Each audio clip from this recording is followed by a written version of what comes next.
In our previous episode, we looked at the Day of Atonement, and in this one, we are going to be looking at animals being offered to the Lord rather than being offered in the field.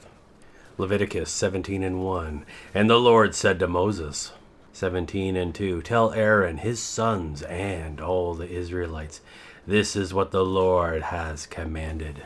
17:3, If any man of the house of Israel kills an ox or lamb or goat in the camp, or kills it outside the camp, 17:4, and does not bring it to the door of the tent of meeting, to offer it as an offering to the Lord before the Lord's tabernacle, blood shall be imputed to that man.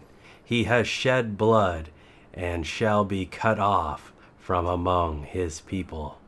17:5, This is so that the Israelites, rather than offer their sacrifices to idols in the open field, where they slew them, may bring them to the Lord at the door of the tent of meeting, to the priest, to offer them as a peace offering to the Lord.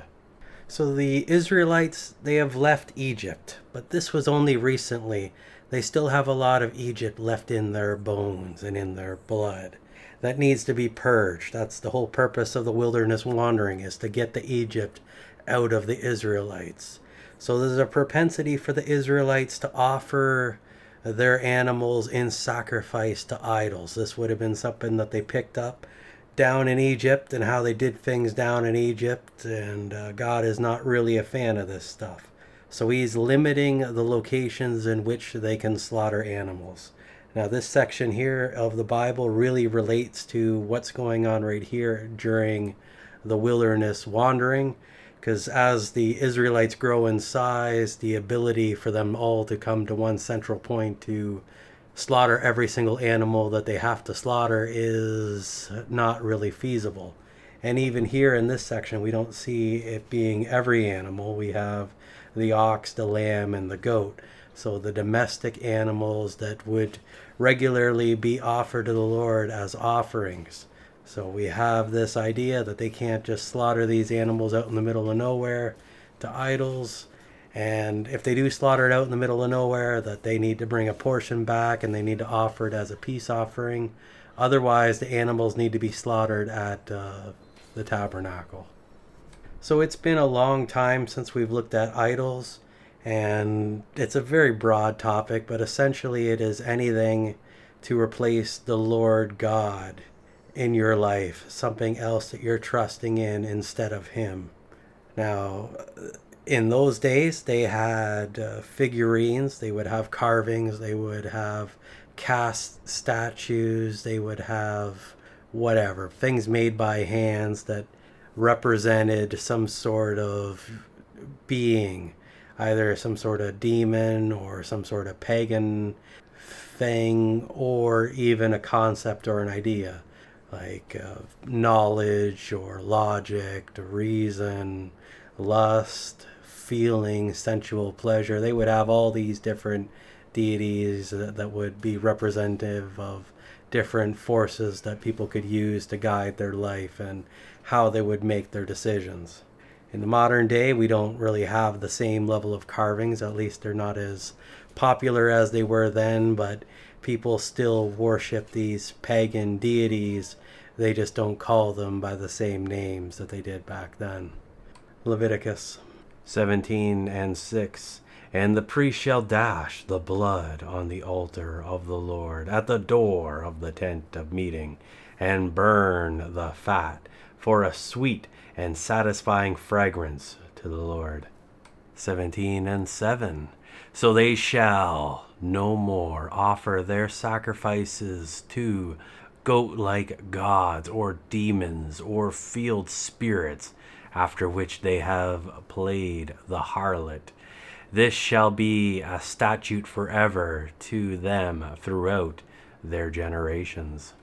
17:8, And you shall say to them, Whoever of the house of Israel or of the stranger who dwells temporarily among you, offers a burnt offering or sacrifice. The Israelites picked up a lot of attributes from the Egyptians when they were in Egypt, and now that they're heading towards the promised land, sometimes they get exposed to the Canaanites as well, the people of the land. And they did all kinds of wicked stuff, sacrificing children to idols, and they would have their worship with sex acts, and it was very stimulating to the flesh and something that was probably quite sensual. But it was not good, it was not of God. And so this was something that the Israelites struggled with for a very long time. They would be drawn in to the world and do things that the world does. And that just kind of sucks. So here we have the idea that these animals, now, it was just something that they did. They always sacrificed to idols anytime they would be slaughtering an animal. So rather than doing that, they would sacrifice them to the Lord, and they wouldn't worship these other pagan idols. At least I think that's what the idea was here. And God was dwelling with them. He was there in the camp. He had his own special tent. So he was in their presence. So it would have been a lot easier in those times to try to create a new habit of trusting in the Lord rather than sacrificing animals to pagan idols and breaking the habit, so to say. Leviticus 17:9, and does not bring it to the door of the tent of meeting to offer it to the Lord shall be cut off from among his people. 17:10, anyone of the house of Israel or of the strangers who dwell temporarily among them, who eat any kind of blood, against that person I will set my face, and I will cut him off from among his people, that he may not be included in the atonement made for them. So we see the punishment for the disobedience and the worshipping of these idols and sacrificing animals to the idols rather than to offer them to the Lord. The punishment is that they are cut off from the people, so essentially kicked out of the group and separated from them. Then even more severe than that, we see this line that the Lord says about setting his face. Now this essentially means to be an enemy of God. Leviticus 17:11, for the life, the animal soul, is in the blood, and I have given it for you upon the altar to make atonement for your souls. For it is the blood that makes atonement by reason of the life which it represents. This is one of those key verses in the Bible that we see many times in many different forms that essentially explains the same idea of how these sacrifices and how these offerings even work. We have the animal. The animal is alive. The blood in the animal keeps the animal alive. Therefore, the life is in the blood. So when the animal is sacrificed, they cut its throat and the blood pours out. Its life is being poured out at that juncture in time. Its life is pouring out. When we see the sin offering, we see the idea of the life of the animal paying for the price of the sin so that the one who sinned doesn't have to pay the price. This is substitution. This is a one life to pay for the life of another. And the animals that are offered to the Lord, they can only deal with the sin temporarily. They can only mask it. They don't have enough value to pay for the sin eternally from the individual or the group or whatever. So when we get to the New Testament, we have this pattern already set up. It's already in place that, an animal will be sacrificed and maybe it will deal with one particular sin, or it'll be some sort of time span of sins during some sort of juncture of time. And it is a repeated process and it just keeps going on and on and on with no end in sight. But in the New Testament, Jesus comes, and Jesus is the Son of God, and he lives a perfect life without sin, follows all the law, follows all the rules, and is completely blameless, so that when he dies, he acts as the sacrifice. And because he's human like we are, it has a lot more value. And because he's the Son of God, it has value. But a lot of it is just because he was sinless and was completely pure. And as a result, when he died, he was able to pay the price for the sin of the world. And we don't need sacrifices anymore after that. Leviticus 17:12. Therefore I have said to the Israelites, no person among you shall eat blood, neither shall any stranger who dwells temporarily among you eat blood. 17:13. And any of the Israelites or of the stranger who sojourns among them, who takes in hunting any clean beast or bird, shall pour out its blood and cover it with dust. 17:14.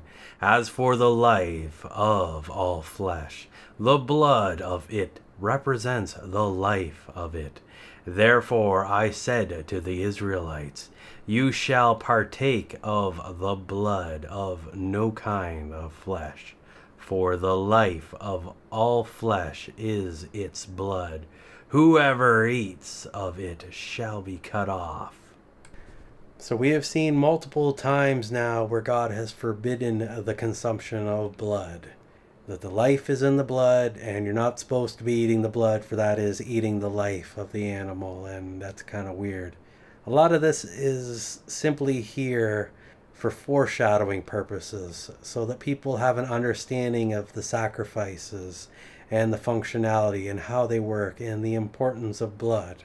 And we're going to see that this is all just setting up a system for in the future, for when Jesus comes and is the ultimate sacrifice and pays the price for the redemption of the world. So it's just all here to set that up. And as a result, God is very serious when it comes to these different elements of the sacrifice, to make sure that several thousand years from now, the Israelites kind of have a general idea of what's going on, so that they can see the significance of the events when they occur. Leviticus 17:15.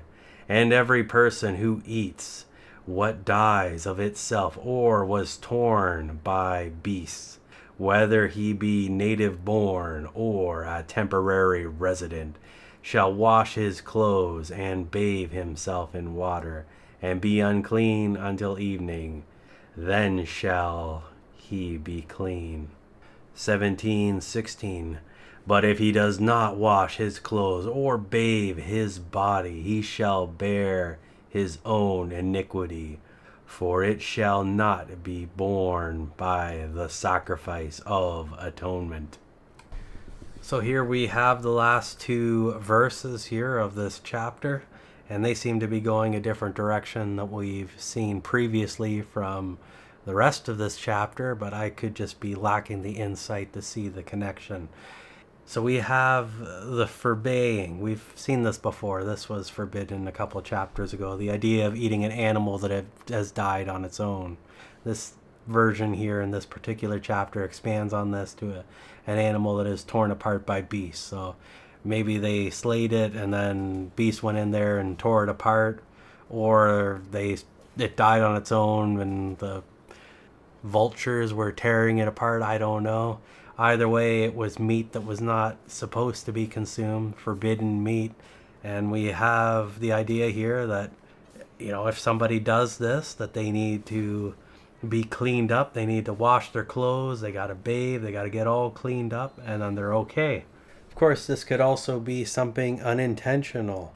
Maybe meat was shared between one person and another, and they didn't realize the circumstance of the animal's death.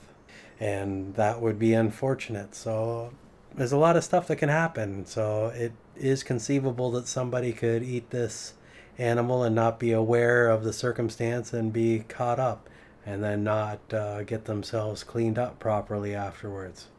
So there's going to be a punishment for this. Now, it could be that this person is unclean and then they mistakenly go to tabernacle in this unclean state, and maybe they get called out by the priests and point out that, hey, you're not supposed to be here. Maybe they get struck dead by God for entering into the tabernacle in an unclean state. Maybe someone else finds out and they get punished by the enforcers in the area. For whatever reason, they're able to pick up on what happened or have some sort of insight, and they know what's going on, and they lay out a punishment on this person. Maybe give them a couple whippings or something, some stripes. So it's hard to say.